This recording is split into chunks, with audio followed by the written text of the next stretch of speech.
Et si je vous disais que la meilleure façon d'apprendre et de progresser, c'est de désapprendre? Ça vous paraît bizarre? Pourtant, désapprendre, c'est ce qui fait vraiment la différence entre quelqu'un qui atteint l'excellence et quelqu'un qui stagne. Et oui, je sais que je vous dis souvent qu'il faut apprendre, qu'il faut progresser, qu'il faut développer de nouveaux savoir-être, de nouveaux savoir-faire, de nouvelles compétences. Mais il ne faut pas oublier une chose, c'est que parfois, si on veut passer un palier, il faut changer ce qu'on faisait avant. Comme disait Einstein, c'est de la folie de vouloir un résultat différent en faisant la même chose.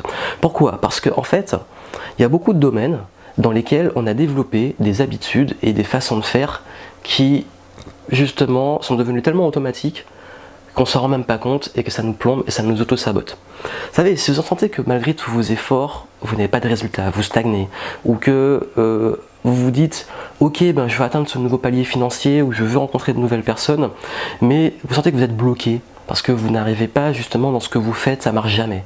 Il y en a beaucoup qui me disent « Oui, mais j'ai tout essayé, ça ne marche pas ».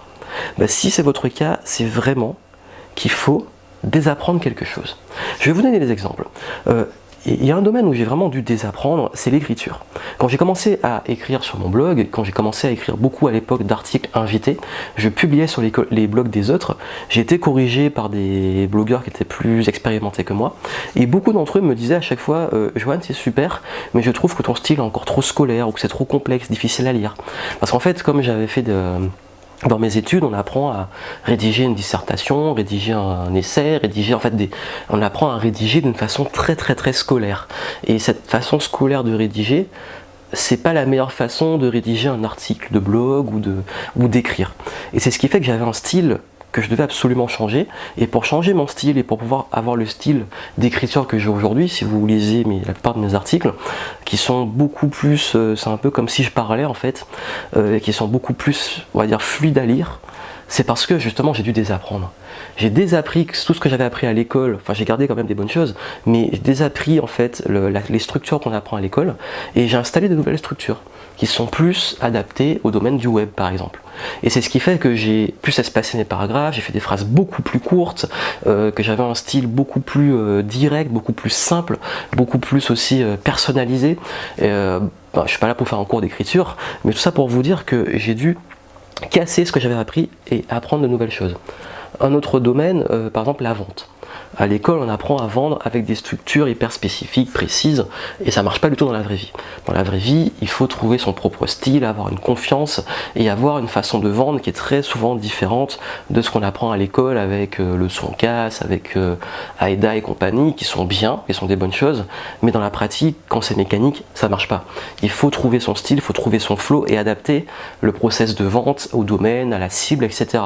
On va pas vendre pareil des produits à des particuliers qu'à des professionnels par exemple. Donc tout ça pour vous dire que la vente aussi j'ai dû réapprendre. Autre domaine, respirer. On dit que c'est naturel, pourtant je respirais très mal, j'ai dû réapprendre à respirer en méditant, au niveau du sport, etc. Parce que souvent j'étais tout le temps essoufflé parce que je respirais mal. J'ai dû désapprendre et réapprendre à respirer. Mais comment réussir et comment comprendre qu'il faut désapprendre? Mais déjà il faut désapprendre quand vous avez identifié un schéma qui est négatif. Quand vous voulez avoir un résultat et vous vous rendez compte que vous butez par rapport à quelque chose qui se répète souvent. Par exemple, vous voulez gagner plus d'argent, mais à chaque fois vous vous retrouvez endetté. Qu'est-ce qui fait qu'à chaque fois vous vous retrouvez dans le rouge à la fin du mois? Quels sont les pôles de dépenses? Qu'est-ce que vous faites? Les mauvaises habitudes? Vous voulez perdre du poids, mais vous stagnez, ou vous prenez au contraire du poids. Qu'est-ce que vous mangez? Pourquoi vous ne faites pas assez de sport? Qu'est-ce qui fait que ça arrive? Quel est le schéma que vous répétez?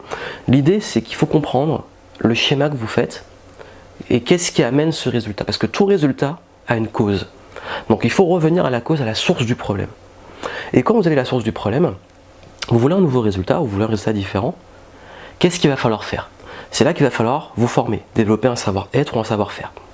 Vous allez vous former, vous allez apprendre, progresser avec toute technique que je vous donne, dont notamment la méthode FAST pour apprendre si vous voulez l'avoir, le lien est en description pour apprendre plus vite. Et une fois que vous avez compris que vous devez vous former sur un truc, qu'est-ce que vous allez faire pour désapprendre? Vous allez faire les choses de façon hyper mécanique. Quand j'ai réappris à écrire, j'avais pris des cours sur l'écriture web et j'utilisais des formules, des scripts hyper carrés. Je suivais à la lettre. Pour respirer, je faisais des méditations guidées. J'apprenais à respirer de façon très mécanique.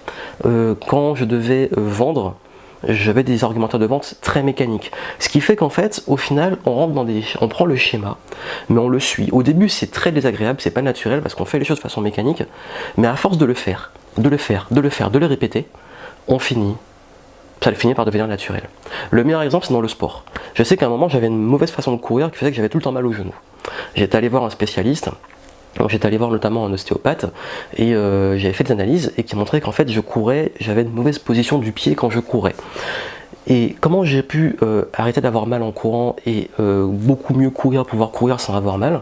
J'ai dû désapprendre comment je courais avant et réapprendre à courir. Donc on m'a montré qu'est-ce que je devais faire et au début je me forçais mentalement à le faire.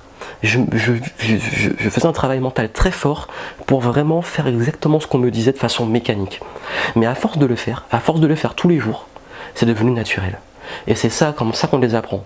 C'est qu'on installe le nouveau schéma, on le fait de façon très rigoureuse, très mécanique, on le répète jusqu'à ce que ça devienne un automatisme. Par exemple, faire ses lacets. Quand vous apprenez à faire vos lacets, vous le suivez de façon mécanique. Après, vous le faites naturellement, c'est automatique. Quand vous apprenez même à vous doucher, quand vous êtes petit, vous apprenez à vous savonner d'une certaine façon, d'un certain ordre. Ce qui fait que quand vous prenez votre douche, vous faites toujours les choses dans le même ordre. La plupart des choses que vous faites dans votre quotidien, ce sont les habitudes. Parce que vous avez des schémas que vous avez installés. Et au début, vous les avez appris et après, vous les répétez de façon naturelle. Ça devient ce qu'on appelle les niveaux de savoir et de compétences inconscients. C'est-à-dire qu'on n'est pas conscient qu'on le fait. Mais pour arriver là, il faut développer donc les savoirs conscients. Donc être conscient qu'on applique un schéma pour avoir un résultat. Donc voilà pourquoi et comment vous devez en fait finalement désapprendre pour mieux apprendre et progresser. C'est qu'il y a un schéma qui ne fonctionne pas, on casse ce schéma, on en crée un nouveau et on passe au niveau suivant. Et c'est comme ça qu'on arrive à progresser. Donc ça peut vous aider, vous avez la méthode FAST pour apprendre vite et bien. Allez voir, le lien est en description si vous voulez vous former et développer des savoir-être, des savoir-faire de façon très rapide avec les bonnes méthodes. Allez voir ça, ça va vous aider. Et puis n'oubliez pas, parfois il faut savoir désapprendre pour progresser. À très vite.